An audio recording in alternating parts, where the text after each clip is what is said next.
Assalamualaikum warahmatullahi wabarakatuh.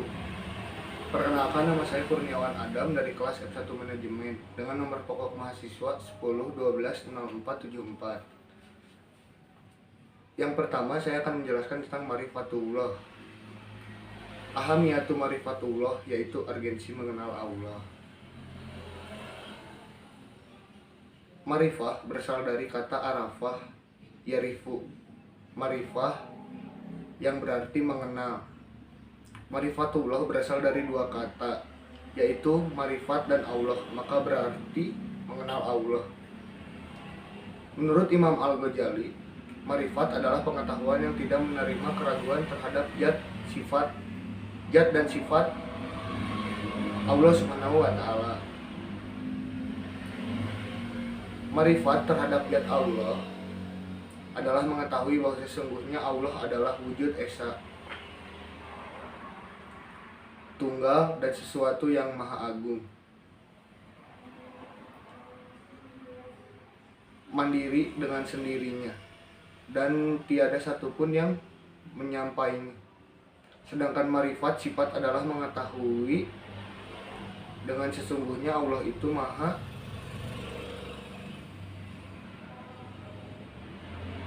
hidup, maha mengetahui, maha kuasa, maha mendengar, dan maha melihat dengan segala sifat-sifat kesempurnaannya,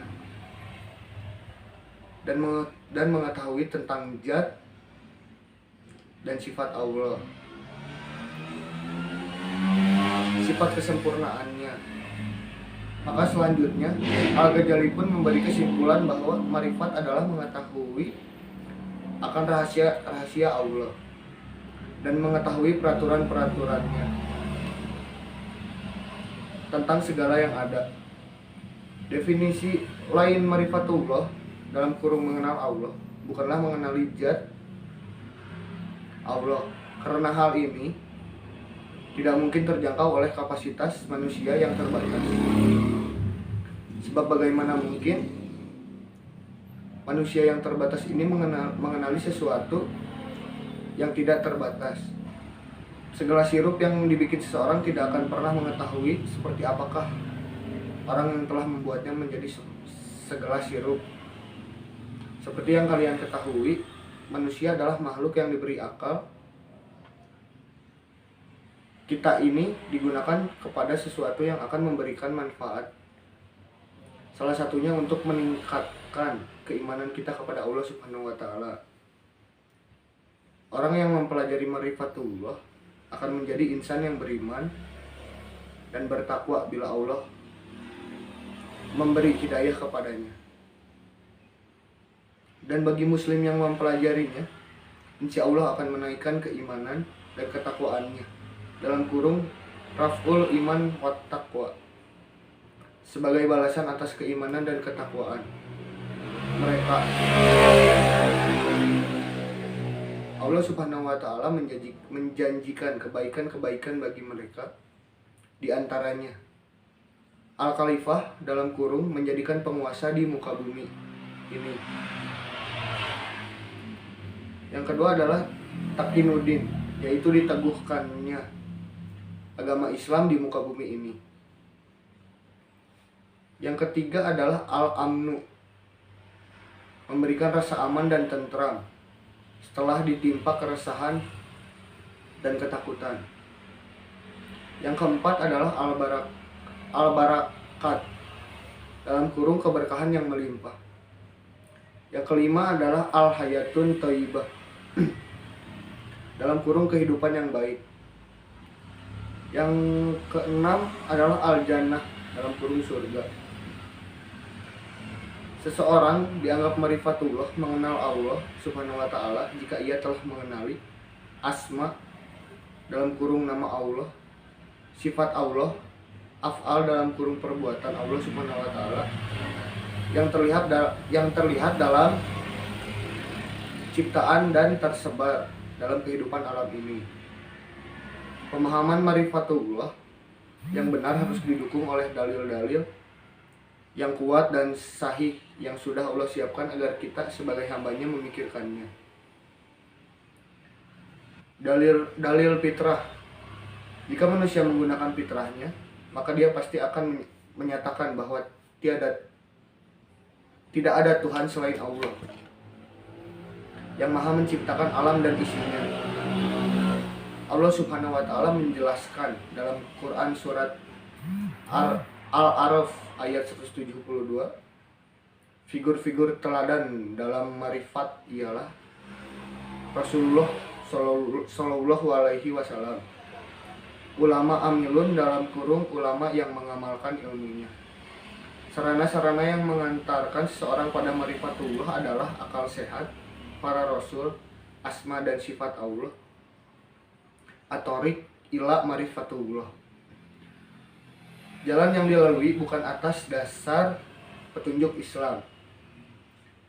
Dari dulu sampai sekarang ada aja orang-orang yang masih beranggapan bahwa Allah tidak ada, hanya karena mereka tidak dapat melihatnya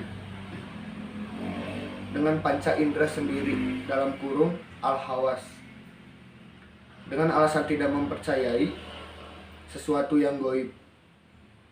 Padahal panca indera kita sangat terbatas kemampuannya dalam menganalisa benda-benda yang nampak, apalagi terhadap benda-benda yang tidak nampak.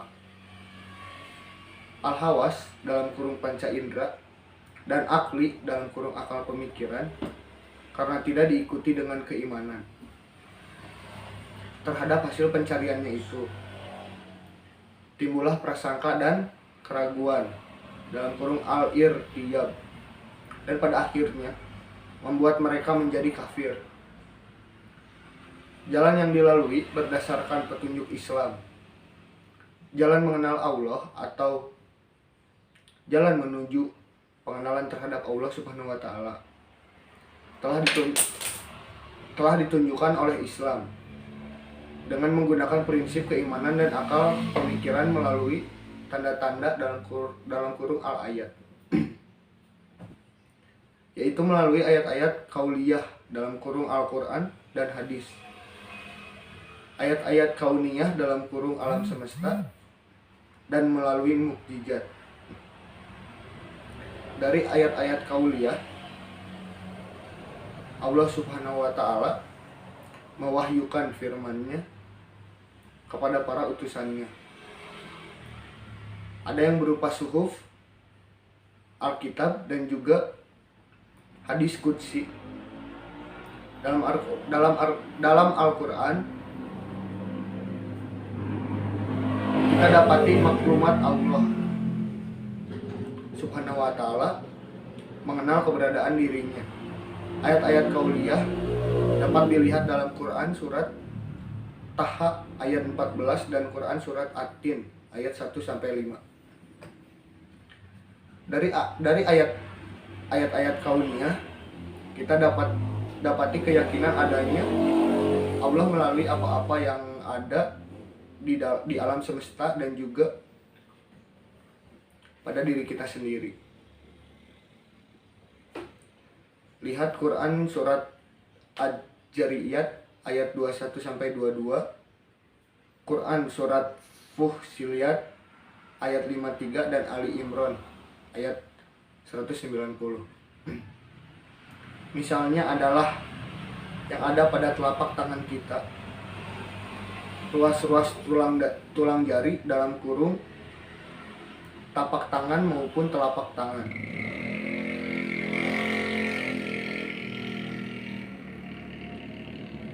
Kita terkandung jejak-jejak nama Allah, Tuhan yang sebesar pencipta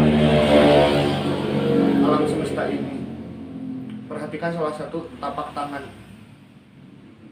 kita dalam kurung bisa kanan bisa kiri. Perhatikan lagi dengan seksama. Jari kelingking membentuk huruf alif, jari manis, tengah, dan jari telunjuk membentuk huruf lam dalam kurung double. Jari jempol dalam kurung ibu jari membentuk huruf H.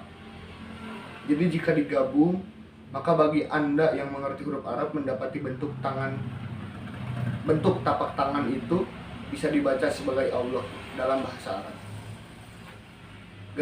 Garis utama kedua telapak tangan kita bertuliskan dalam angka Arab, yaitu alif.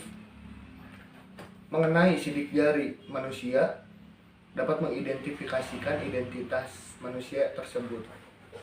Hal ini disebabkan struktur sidik jari setiap orang berbeda satu dengan lainnya.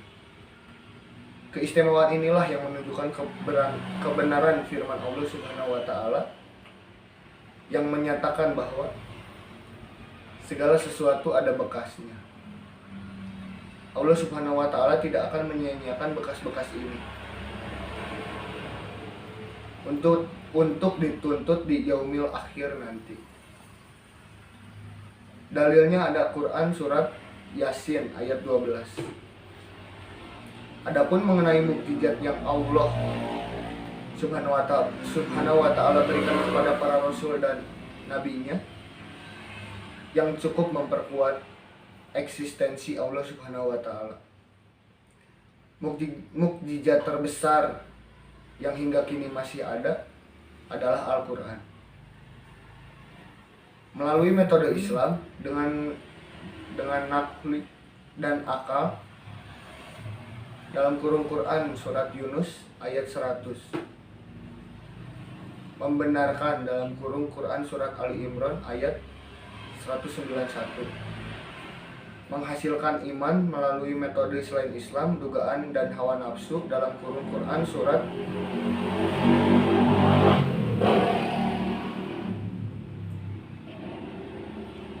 melalui metode selain Islam, dugaan dan hawa nafsu dalam kurung Quran surat Al-Baqarah ayat 55, ragu-ragu dalam kurung Quran surat Al-Hajj ayat 55, al-inhiraf dalam kurung penyimpangan,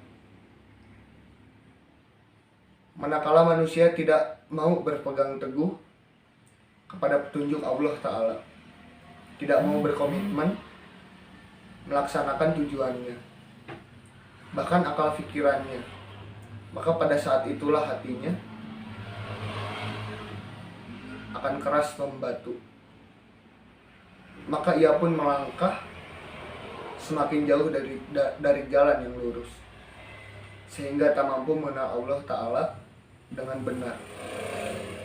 Al-kufru dalam kurung ingkar, dan yang terakhir adalah al-fasadu dalam kurung fasad. Sekian dari saya, Kurniawan Adam. Mohon maaf bila ada salah-salah kata. Wabillahi taufiq wal hidayah. Wassalamualaikum warahmatullahi wabarakatuh. Katur.